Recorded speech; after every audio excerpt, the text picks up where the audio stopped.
3 simbol itu, terus di bawah itu ada singa, terus kayak ada panah. Terus selanjutnya ada gundukan tanah. Mau ada tumbal atau apa? Mereka nggak mau jawab.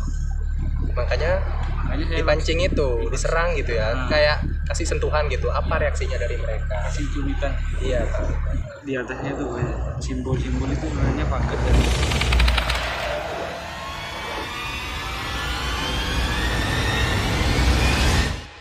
Kemungkinan sih kita bakalan datang lagi ke sini, nggak mungkin hari ini juga. Kita agendakan kalau tidak ada ngecamp ya. Sisi awalnya sih aku sini juga baru dapat dikasih sesuatu kemarin dari temanku juga. Aku juga nanya sebuah teka-teki di temanku juga yang sama-sama juga punya mata batin. Dia juga pintar ahli dalam memecahkan teka-teki. Ternyata kita waktu itu juga bukan hanya kita doang, kita juga waktu itu diawasi. Nah, diawasi bisa dibilang sih oleh gaib juga sih. Nah, waktu sepeda motor lewat itu yang kita lihat itu ternyata itu beneran sepeda motor, tapi sepeda motor itu ada sepeda motor gaib.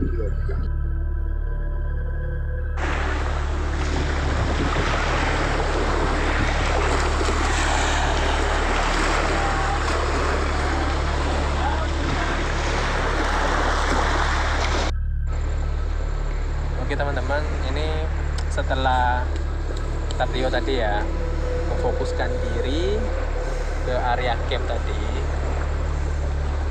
kira-kira berapa menit lah gitu ya. Saya bicara tadi gak diiyakan atau gimana, akhirnya sekarang sudah fokus, sudah kembali ke alam, ke raganya dia lah gitu di sini. Terus gimana tadi? Dapat sinyal baru apa lagi untuk ini teka-teki ini? Hah, kabar? Kabar baik, baik ya, bagusnya. Ada jeleknya enggak? Bagus sekarang ya. Syukur. gini. Kalau di sana ada sinyal, saya pengen bantu kamu. Itu dari dunia game juga. Ada di orang-orang sana. Oh, kamu komunikasi sama orang yang punya mata batin yang di sana juga. Bisa bantu. Tapi dia tahu kalau ada pusaka ini. Sudah tahu. Oh gitu ya. Meskipun orangnya belum kenal, dia bisa kenalan dari gaib ya. Gimana caranya bisa komunikasi? Ya itu hanya ada kelebihan lah. Kita sebagai orang yang normal nggak punya kelebihan ya kita ya. Ya nggak tahu kalau beginian. Kalau 3 ini ya ada kelebihan dikit lah gitu ya. Diberikan maha kuasa. Keturunan benar. Turunan dari siapa-siapa gitu kan pasti ada. Nenek moyang. Berarti gak punya orang-orang terpilih berarti yang bisa seperti itu. Biasanya itu 7 turunan biasanya sih. Bisa. Prosesnya ya meskipun orang biasa-biasa sering mengadakan eksplorasi, lambat-lambat laun ibaratnya pisau kita terasa sendiri. Dan itu pure saya pribadi. Ketika teman-teman ini bisa merasakan batin, gaib apa, saya seolah-olah kalau melihat semoga tidak pernah merasakan bau sama, merasakan suara eksistensi itu. Ya soalnya kita kan sudah di lingkungan mereka, lingkungan tanda kutip punya mata batin. Berarti apa nih yang mencolok sebelum dan sudah mengikuti kegiatan seperti ini? Perbedaan yang mencolok Perbedaan yang dari mencolok diri Mas Teguh nih. Kalau saya pribadi setelah mengikuti eksplorasi malam, nomor 1, dulu saya awalnya kagetan, takut. Bukan takut sih, kalau derajat manusia itu memang paling tinggi ya. Kita harus percaya itu, soalnya sudah ada kan di kitab kita sendiri. Yaitu mengasah dari yang sebelumnya kayak gimana, kita merasa yakin gitu. Kalau ya memang ada dunia lain itu ada, yakini ada. Ya kita hanya itu ikuti aliran aja yang mengalir lah gitu. Berarti Juga dapat ilmu juga kan dari teman-teman gitu kan. Kalau ada sesuatu apa bisa dipecahkan ya, secara gaib. Kayak contohnya ya di sini itu kan pernah waktu itu penelusuran yang di dekat Jogja itu pernah kita kayak ada gambaran ada kecelakaan di Gunung. Penelusuran yang di dekat Jogja itu pernah kita kayak ada gambaran ada kecelakaan di Gunung. Penelusuran yang di dekat Jogja itu pernah kita kayak ada gambaran ada kecelakaan di Gunung. Terus sama anak-anak diatasi dan intinya sudah bersih rumah Belanda itu waktu itu sudah pembersihan. Ya paling tidak punya kelebihan itu ya dimanfaatkan hal yang baik. Itu sih. Kembali ke topik gimana Ustaz? Mereka itu nanyain gimana mau nggak dibantu. Apakah malam ini penarikan pusaka kira-kira dia ngatasinya berapa persen? Kalau sekiranya cuma ngatasinya hanya beberapa persen, jangan ketimbang kesukaan asal kan. Kalau anggaplah kan benar kata Ustaz tadi, dikasih kelebihan kita tidak boleh meninggi-ninggikan kan ya. Oke lah persentase, dia bisa bantunya berapa persen. Kalau kalian semuanya gini, karena aku gak nyebutkan gini-gininya berapa persennya, katakan gini. Kalau sekiranya gak terlalu membantu, jangan aja. Sebagai kesurupan asal. Terjadi apa-apa kan kita cari terbaik aja. Cari yang terbaik aja. Biar kita next time atur waktu aja ke sini. Itu. Biar gak apa-apa, berpart-part gak apa-apa asalkan ini benar. Oke, kalau seperti itu. Nah, monggo silahkan. Komunikasikan lagi, sekiranya membantunya berapa persen nih? Kalau sekiranya kuatnya sampai ya kalau syukur-syukur setara dan bisa ini terpecahkan. Kalau seumpamanya nggak bisa ya kita next time aja. Begini, ini kan kebetulan kan Burhan ini pengalaman pertama ya.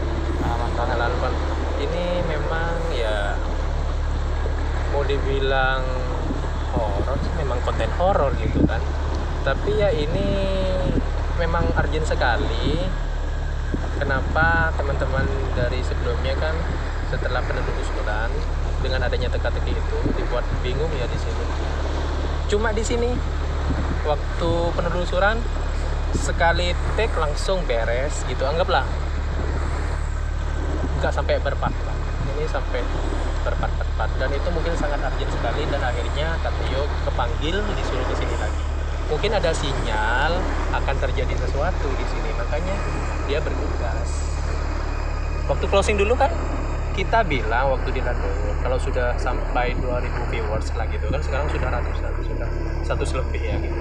Katakan sampai 2000 viewers kita akan kembali ke sini gitu kan. Tapi Katrio ngajak lagi ke sini, kita mungkin ada sesuatu gitu. Makanya harus segera diatas. Tapi sesuatu ini kayaknya cukup rumit ya. Cukup rumit untuk kali ini. ini, benar, cukup rumit. Dan itu pun ya gimana ya, kita soalnya taruhannya apa bro, anak-anak yang tidak berdosa akan hilang. Dan ya memang yang kalau komunikasi sama Ratu Pantai Selatan secara gaib memang tidak ada sangkut pautan sama yang di sini, dan dia baik meskipun ombak tinggi, baik enggak. Cuma yang tadinya itu yang di sini itu kayak apa ya, membuat si anak itu seolah-olah lautan ini daratan, jadinya si anak itu terus main aja gitu. Sebenarnya dia tenggelam gitu kan. Ya itu selama si pusaka ini belum lepas. Berarti inti permasalahan ini di pusaka ini ya. Pusaka ini mungkin dulu mungkin soalnya saya kurang tahu juga. Kalau ada yang tumbal-tumbal itu mesti ada pesugihan dimanapun itu. Mungkin dulu pernah orang sini entah orang apa gitu melakukan pesugihan gitu ya. Mungkin sekarang ada di luar negeri dan ininya meninggalkan jejak ini. Itu permasalahannya. Dan meninggalkan jejaknya ini pasti tempat wisata. Itu masalahnya. Bisa prediksi kan kalau tempat wisata sering memakan korban, apa yang terjadi? Tempat wisata yang bagus akhirnya akan tutup, dan penghasilan buat orang sekitar sini akan mati. Apalagi sekarang masa pandemi, mata pencarian mereka kan di sekitar sini kan, nggak mungkin kemana-mana. Berarti buat satu orang dampaknya besar sekali. Sangat besar sekali. Dan itu pun setelah di Terawang, simbol itu juga ada di tempat orang itu perbatasan Gunung Lawu antara Jawa Timur dan Jawa Tengah. Mungkin orangnya itu sudah pindah dan dia tidak menyelesaikan ini. Kira-kira kenapa nih? Nah itu kurang tahu juga. Soalnya kan banyak teka-teki di situ, ada simbol-simbol itu kayak apa gitu, ada tanda silang aja. Hanya orangnya yang tahu lah. Hanya orang-orang yang punya mata batin yang tahu.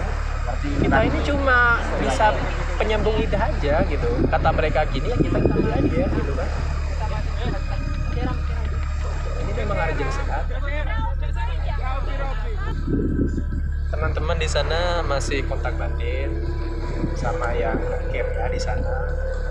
Kan juga ada kan yang punya bata batin juga. Ya itu seperti yang saya jelaskan tadi, kalau sekiranya dia membantu hanya beberapa persen, mending jangan. Kalau mungkin setara dengan mereka membantunya, cabut aja. Meskipun memang nanti ada yang kesurupan. Itu pun toh kita pulang dari sini nanti ada yang kesurupan. bisa prediksi nggak misalkan kesurupan kira-kira? Waduh, kurang tahu. Ntar lagi mungkin saya tanya-tanya berapa resikonya gitu ya. Berapa persen lah sih? Berapa persen sekiranya ya semuanya akan terjadi masal, ya mau tidak mau ini harus habis-habisan ini dicabut ini. Ketimbang itu ya dia sudah ada kesurupan masal, ini masih tetap gini, nanti ada camping lagi tetap ada lagi. Berarti untuk kalau misalnya masih ada ini kejadian buruk sebelumnya akan terulang kembali. Pasti. Kalau kesurupan sih nggak masalah ya, bisa diobati atau gimana. Masalahnya ini kalau sudah keseret ke tengah nyawa anak-anak yang tidak berdosa, itu masalahnya.